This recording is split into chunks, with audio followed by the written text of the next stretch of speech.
Well, howdy do, buckaroos. This is Joe Layton of Cowboys and Indians magazine. And if you've ever wondered what it would be like if a predator dared to tangle with a strong Comanche woman warrior, well, we've got the goods for you. The movie is called Prey, and I am very happy to be talking today with the producer of the film, Jhane Myers. At what point was it decided that this would be a rumble between the predator and an indigenous person, and at what point did you come onto the project? Well, I came on to the project pretty much at the beginning. Dan Trachtenberg, who is famous for Cloverfield Lane, directed Cloverfield Lane, 10 Cloverfield Lane, and The Boys. He's the one. He and Patrick Asen originally wrote this, and when they wanted to take the Predator to a different time, because the Predator franchise is so beloved, everybody loves the Predator, but they wanted to take him to a different time, and maybe the 1700s, and they Googled who are the most fierce what's the most fierce native tribe, and guess who popped up? The Comanches. So they had reached out to me the studio reached out to me as a producer and wanted to talk to me about the project. And when I met Dan and he sent me the script, across the top it said all in Comanche dialogue. I was like, yes, I'll do it. Sign me up. Where do I sign? So it was great. I always tease him and say, you had me at Comanche dialogue. Thanks to the miracle of modern technology, when Hulu streams the movie, people will have the option of hearing it all in Comanche. Absolutely. This is the first time that there is a Comanche dub, and I'm Comanche. I'm an enrolled member of the Comanche Nation. I'm also Blackfeet, but this is the first time that there's ever been a movie in our language. And this is also the first time that a brand new movie has come out in a native language. So these are some really broad strokes for this film. And also, I recommend that you watch it twice. You watch it once in Comanche and once in English. Well, Jhane, I think it's safe to say that this movie kicks ass. In fact, I understand that it kicks so much ass that at one point during the filming, they ran out of ass to kick and they had to stop filming and bring some more in. Which of the action scenes impressed you the most? Oh, well, I was there for the whole thing because, of course, we shot this during the pandemic and the border was closed to Canada. So we shot it in Calgary or in and around Calgary. And actually, most of the photography principal photography was done on the Stoney Nakoda Nation, which is amazing. And I like all of the scenes. I like the whole film. My favorite is the burnt glade because we do have French trappers, that are crossing, and trying to discover everything and kill everything in sight, etc. Get all the hides, get all the buffalo hides, So we do have the French trappers, and the French trappers encounter the predator in the burnt glade because they realize there's some kind of monster and they want it for a trophy, right? Well, like that's going to happen, and that didn't really happen. And being in Calgary was amazing. It's so beautiful.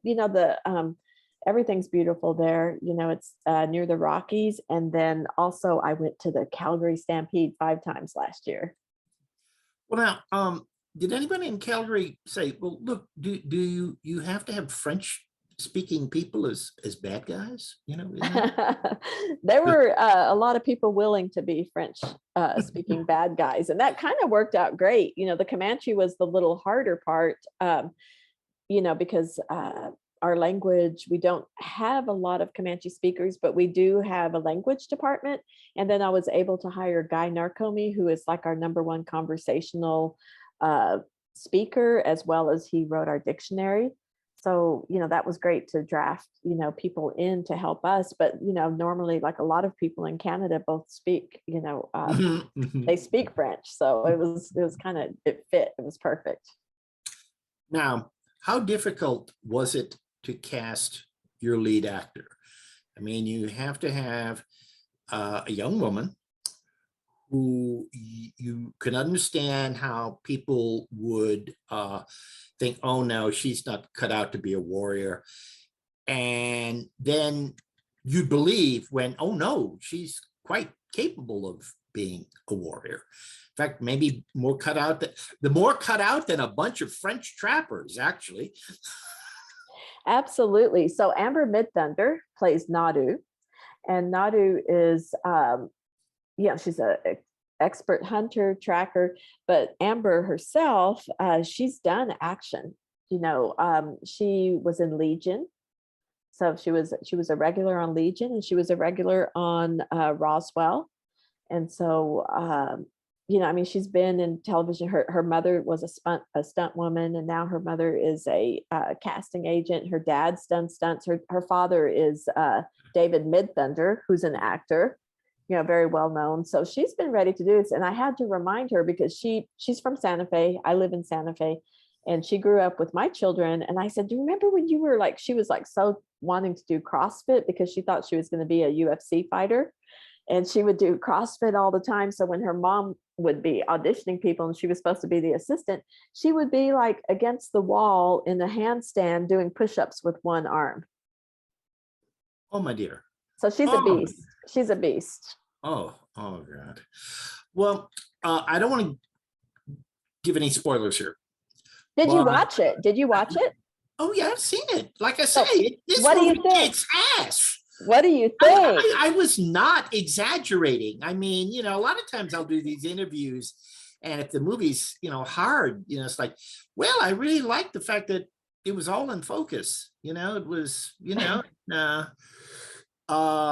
it didn't make my ears bleed, but oh no, it like I say, this is a movie, and don't be thinking, folks, looking at this interview, oh, it's just about a girl. Oh no, this is a girl who could whip your ass and make you like it.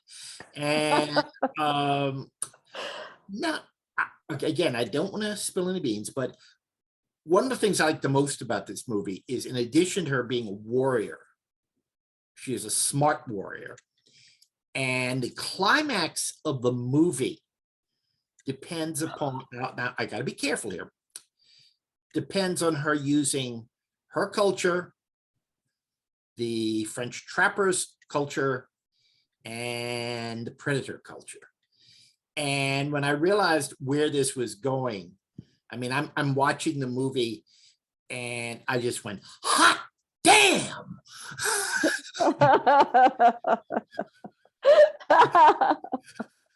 Was that something that appealed especially to you too? Oh, absolutely. Are you kidding? I was born in Lawton, Oklahoma, where our Comanche Nation is today. But, I grew up, my grandparents raised me. So I grew up with our tribal histories and our tribal knowledge, and especially, about us being adaptable as a people and the warriors. And then, if you think about Comanches in their heyday, they were like the superheroes of America. It took a whole bunch of army. They defeated the US Army. Think about that. In the beginning there, it was pretty tough. So I tried to bring that kind of feel to it. Dan Trachtenberg, like I said, is amazing, but he was just so open to letting me put in language, history. I'm a fine artist as well. So my art is traditional art. So I make buckskins and cultural items. So I was able to teach, people that are in the costume department, like our costume designer, Stephanie Porter, is amazing.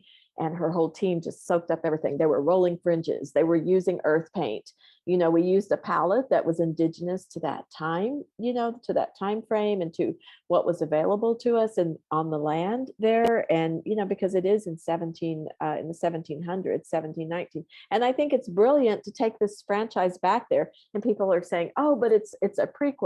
I don't really see it as a prequel. It's more like a standalone, because doesn't it just it stands alone, right? Yes. You don't have to have seen any of the other exactly Predator films. Well, Jhane, you've been very generous with your time. I appreciate it. One final question. Now, I know you've been brought in as an advisor for other films and TV series that have used indigenous people, indigenous culture. Mhm. Without naming any names, unless you want to, what has been the most ridiculous thing you've ever seen in a script, and you had to like almost bite your tongue when you're saying, Oh, no indigenous people that I've ever heard of would do that. I don't think it's so much like ridiculous, but because when people think of Native people, they think of us as like one big huge tribe, Yeah. right? Yeah. Like, oh, everybody lives in teepees, or oh, everybody, lives on a river and they hunt or they fish. And it's really about just getting that cultural authenticity and accuracy, in this, because part of it was there was a part where like when Nadu has that fish, right? And she's cutting the fish for her dog because that's her dog food. And in the beginning, they were like, well, and this is not ridiculous by any means, but it's just asking a question. And in the script, it was like, so would the Comanches eat fish? And I started laughing because like if you ate fish, you're a bad hunter, right? And because we had predominantly a meat-based diet, Mhm. protein, whether it was buffalo and then later it's cattle. And, I mean, if you know any Comanche people, they like their steaks. So, I just kind of laughed, and I had just so happened there was an elders meeting going on. And I said, let me just double check. I'm going to call the elders council because they're meeting right now and I'll ask that question. And when I did, it was so great to see all these elders laughing because they were like, fish, no, don't have them eating fish. And, no, they don't fish. So I thought that was kind of a funny thing because we were more landlocked rather than like a lakes people or like on any coastal person or coastal tribes. So it's just that's not ridiculous, but it's just more like trying to get everything right, and only by knowing the different cultures. And I pride myself having visited and been around tribes from all over the country, including Canada, so I feel like I have a really good knowledge. And if I don't have it, I can text somebody and just ask them a question and they get right back to me. So, I really appreciate that. Well, once again, congratulations on the film. Thank you. And it's coming soon to a streaming device near you. So thank you very Absolutely. much. Thank you. Don't forget to watch it twice. Watch it in Comanche. See what you think. There you go. You might pick up a few words along the way. Absolutely. All right. Thank you. Thank you. Bye. It's great to see you. See Bye you. bye.